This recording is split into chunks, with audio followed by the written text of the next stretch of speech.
The sky above Normandy bled crimson as the sun dipped low, casting long shadows over the English Channel.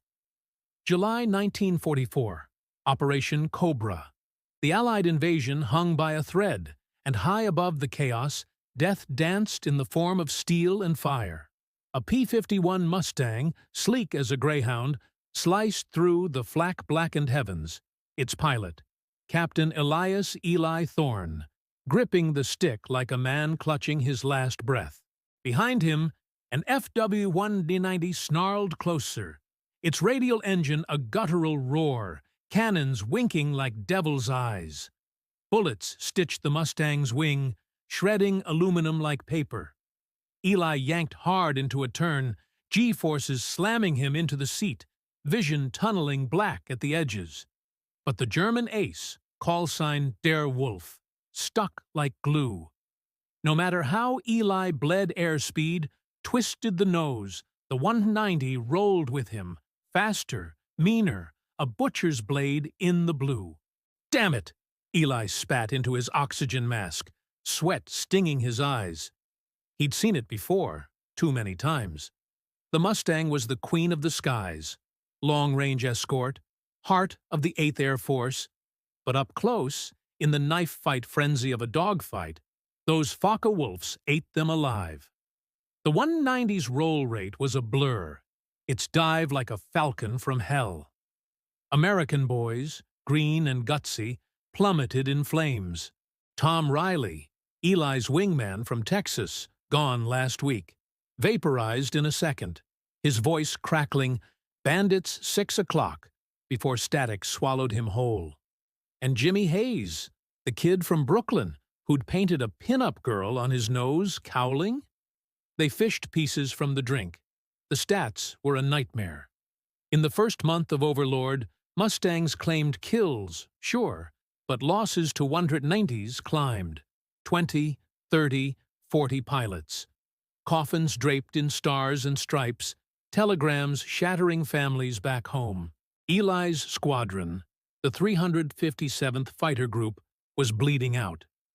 Ground crews worked miracles in the mud of Leiston Airfield, patching bullet holes with spit and prayers, but the aces upstairs? They shook their heads in the debrief tent, cigarettes glowing like fireflies in the damp English night. "It's the damn roll rate," Major Pete Pistol Harlan growled one evening, slamming a fist on the scarred oak table. Maps fluttered, coffee sloshed. "Those Krauts snap left, snap right, faster than we can think. Our birds turn tight, but they outmaneuver us in the scissors. We're chum in the water." Nods all around, haunted eyes reflecting the lantern's flicker. Eli sat in the corner, nursing a bruise from yesterday's bailout. His chute had snagged on a Messerschmitt's wingtip, a miracle he lived to curse. He was no ace, not yet. Just a farm boy from Iowa, 28 years old, with calluses from milking cows, not triggers. The others called him Steady Eddie, reliable, but no hotshot, and that burned.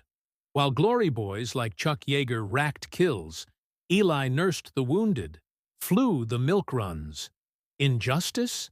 It was a gut punch. These weren't machines. They were brothers, husbands, sons, snuffed because some pencil neck in right field hadn't seen the devil in the details. But Eli saw it. In the quiet hours, sprawled on his cot under the drone of distant bombers, he sketched feverishly on crumpled napkins. The Mustang's ailerons were gold, responsive, forgiving, but in a hard turn, the stick fought back. At 300 knots, pulling 6 Gs, your arms turned to lead. The 190's pilots, those Luftwaffe wolves, had beefier frames, wider cockpits. They muscled through rolls like linebackers. Our boys, slender frames, sweat-slick hands slipping on the bakelight. "It's the grip," Eli muttered to himself, staring at the ceiling beams webbed with spider silk. "The leverage. We need something stupid." He laughed bitterly, the sound hollow in the barracks chill. Stupid. That's what they'd call it. Hell, that's what he called it, at first. Dawn broke gray and unforgiving 2 days later. Eli slipped into the hangar, the air thick with oil and cordite. His bird, Iowa Thunder, squatted under the arc lights, a mechanic's dream. Merlin engine purring low, prop a silver blur. He rummaged in a toolbox, fingers closing on a length of galvanized wire, left over from some radio repair, thick as a hangnail, looped at one end. "This is insane," he whispered, heart hammering. But insanity was the only card left. He climbed the wing, breath fogging in the damp, and looped the wire around the control stick's base. The other end? He twisted it tight to the throttle quadrant. A crude bridle, just enough slack to move, but not slip. It was a hack, a hobo fix, like tying your bootlace with baling wire. No engineering degree, no wind tunnel tests, just a prayer and a hunch. In the crush of a turn, he'd hook his wrist through that loop, brace against the seat, and pull like the devil himself owed him a favor. Leverage. Raw, ugly leverage to outturn the beast. Suspicion coiled like smoke as he taxied out. The squadron launch was a thunder of Merlins, 16 Mustangs clawing skyward. Vapor trails feathering in the mist. Eli's radio crackled.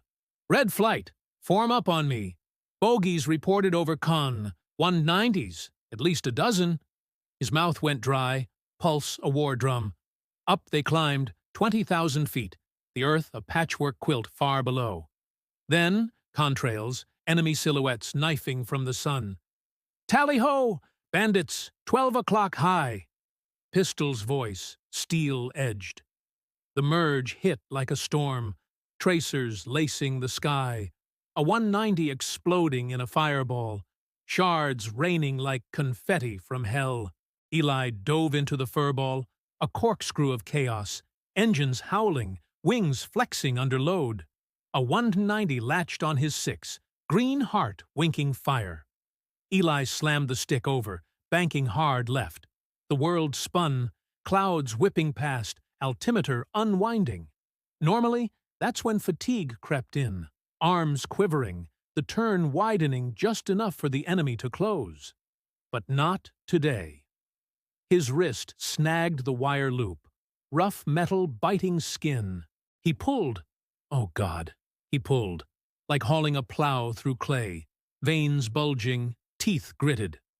The Mustang bit deeper, nose carving a tighter arc, a knife-edge slice through the air.